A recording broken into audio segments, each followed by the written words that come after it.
تغطية خاصة اليوم ديجي لاب سبيسيال من مدينة الثقافة الشاذلي القليبي. الإطار هذا الجميل جدا واللي يحتضن على امتداد يومين البارح واليوم 25 و 26 فيفري. نحكيو بيتس بزنس اي تي سولوشنز اكسبو على امتداد نهارين. العالم نتاع الاي تي موجود هوني في مدينة الثقافة.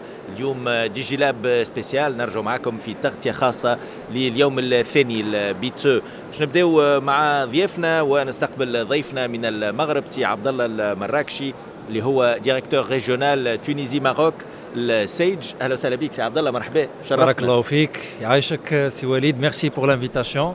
شكرا لك على قبول الدعوه. الوغ ديريكتور ريجيونال دو سيج ان او ار بي، مانيش توا باش نفسروا كيس كان او ار بي، مي اهميه لو ار بي في لونتربريز، وباش نزيدوا نمشيو اكثر يمكن في حوارنا لبضع دقائق على لا فاكتوراسيون الكترونيك اللي هي معتمده اليوم في تونس، ومن المنتظر كوني يتم التوسع في اعتمادها اكثر فاكثر. هات نبداو بالامبورطونس نتاع ان او ار بي في لو كوتيديان دون انتربريز. مرحبا. Alors, si Walid, aujourd'hui, si on doit parler de l'importance d'un ERP, on va comparer ça à un conducteur. Quand vous êtes conducteur d'une voiture, est-ce que vous pouvez imaginer واش ممكن تخيل راسك ما عندكش طابلو دبور؟ يعني انت غادي في لا فواتور نتاعك و tu conduis et tu n'as pas une idée sur la vitesse à laquelle tu vas. Tu n'as pas une idée sur le nombre de tours par minute. Tu n'as pas une idée sur le gasoil. واش عندك واش la température, d'accord, ديال الموتور واش طالعه واش هابطه etc. C'est inconcevable. De la même façon, aujourd'hui, un dirigeant d'une entreprise, il a besoin d'indicateurs, il a besoin d'un tableau de bord, il a besoin de connaître sa situation financière auprès de ses clients, combien ils lui doivent, auprès de ses fournisseurs, combien il doit à ses fournisseurs, auprès de l'État, quels sont ses impôts, quels sont les articles qui sont les plus vendus, quels sont les marchés qu'il a perdus et pour quelles raisons. Et donc tout ça, aujourd'hui, si on n'a pas d'ERP, on ne peut pas piloter. Et comme on dit, il n'y a pas de vent favorable pour celui qui n'a pas de destination. Exactement. Et donc, aujourd'hui, une entreprise,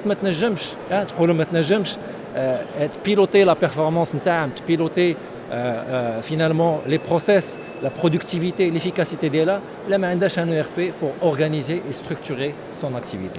Et شنو l'apport d'un ERP معناها وقت اللي باش نمشيو في un passage vers la facturation électronique؟ شنو le plus؟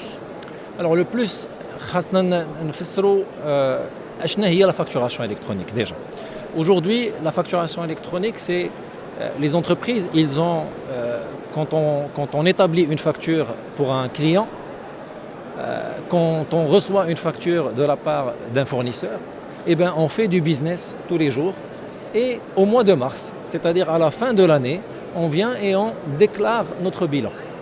La facturation électronique, ça va changer ce process, puisque avant de transférer la facture au client, l'État, l'administration fiscale va viser, elle va valider la facture.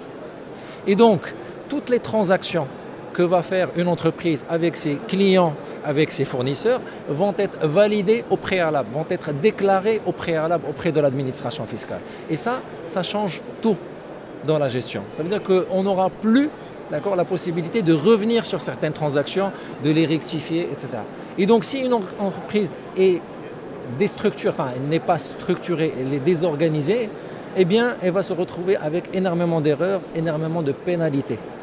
Et c'est là où vient l'importance d'avoir un ERP, d'avoir un système de facturation, d'avoir une digitalisation de ces process. Parce qu'à ce moment-là, je sais qu'une facture, elle va être gérée de façon optimisée, de façon efficace. Et demain, quand on va avoir la facturation électronique, je sais que je ne vais pas m'exposer à un risque pénal auprès de l'administration fiscale. Et donc, aujourd'hui, l'administration fiscale, elle a compris. Aujourd'hui, il y a beaucoup de déclaratifs qui sont faits, qui, dans le passé, étaient faits sous format papier. Déclaration de l'employeur, actuellement, il y a la plateforme TEDge, d'accord. Ça, c'est des digitalisations forcées par l'État aux entreprises pour qu'on passe du papier au digital. Et donc si une entreprise ما عندهاش un ERP, ما تنجمش déposer ces déclarations. Et si une entreprise n'a pas un ERP, demain, ça sera encore plus compliqué, voire impossible d'éditer des factures. En tant que directeur régional Tunisie-Maroc de Sage, تعتقد كون الشركات التونسية عندها لا ماتوريتي، عندها معناها ما يكفي من لا ماتوريتي باش تمشي في التوجه نتاع لا فاكتوراسيون الكترونيك في تقدير حسب تقديرك؟ Ça, c'est indéniable. C'est indéniable. Aujourd'hui, on est un salon IT. C'est agréable, c'est surprenant, c'est admirable de voir le monde qu'il y a, l'intérêt qu'il y a pour la technologie. Je pense que la Tunisie, les Tunisiens ne sont pas spectateurs de la transformation digitale, ils sont acteurs. Et aujourd'hui, les talents tunisiens sont reconnus non pas à l'échelle nationale, mais même à l'échelle internationale. Aujourd'hui, plusieurs pays viennent chercher des talents en Tunisie parce qu'ils savent qu'ils ont une très belle formation. Et on a animé ce matin donc, un atelier autour de la facturation électronique. La salle était pleine. Pourquoi? Parce que les gens... Il y a de l'intérêt. Il y a de l'intérêt, il y a de la veille technologique, de la veille légale. Donc par rapport à la maturité, je pense que vous êtes déjà sur un stade très avancé.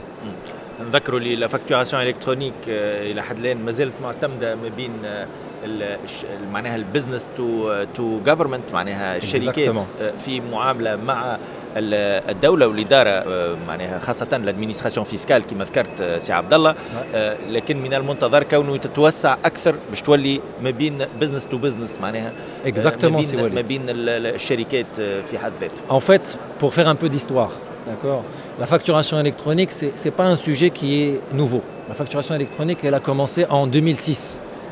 C'est les pays d'Amérique latine, le Brésil, le Pérou, le Chili, d'accord, qui ont commencé. Et ils avaient des économies, à ce moment-là, en 2006, très comparables à la Tunisie. C'est-à-dire qu'il y avait beaucoup de fraude fiscale, il y avait un secteur informel qui pesait beaucoup sur l'économie. Et ce sont les premiers à avoir adopté, d'accord, cette facturation pour structurer le tissu économique. Et donc, effectivement, ces pays-là ont commencé par le premier pavé qui est business to government, donc toutes les entreprises qui font des transactions avec un client étatique, donc ça peut être l'État, ministère, collectivité locale, une administration, d'accord. Et une fois qu'ils ont mis ça en place, ils passent au B2B, business to business, donc les interactions entre les entreprises. Et l'étape finale, ça va être le business to consumer.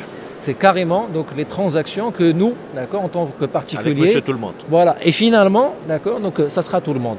Juste à titre de tendance mondiale, on estime qu'en 2030, d'accord, tout le monde entier sera facturation électronique. Donc on est en train de parler de maximum 5 ans. Tout le monde sera facturé électronique dans le monde entier. Inch'Allah ما عادش باش نحكيو بابخاس ان شاء الله. لا لا هذه ça c'est sûr. ان شاء الله. شكرا لك سي عبد الله المراكشي، ديريكتور ريجيونال تونيزي ماروك سيج لو ار بي سيج. شرفتنا ومرحبا بك وفرحانين برشا بحضورك معنا في بيتسو في الدوره هذه، وان شاء الله تكون معنا في دورات قادمه ان شاء الله. ان شاء الله certainement. Merci beaucoup سي وليد. شكرا لك، مرحبا. شكرا. مازلنا مواصلين معكم في تغطيه خاصه ديجي لاب سبيسيال بيتسو اليوم من مدينه الثقافه شادي القليبي.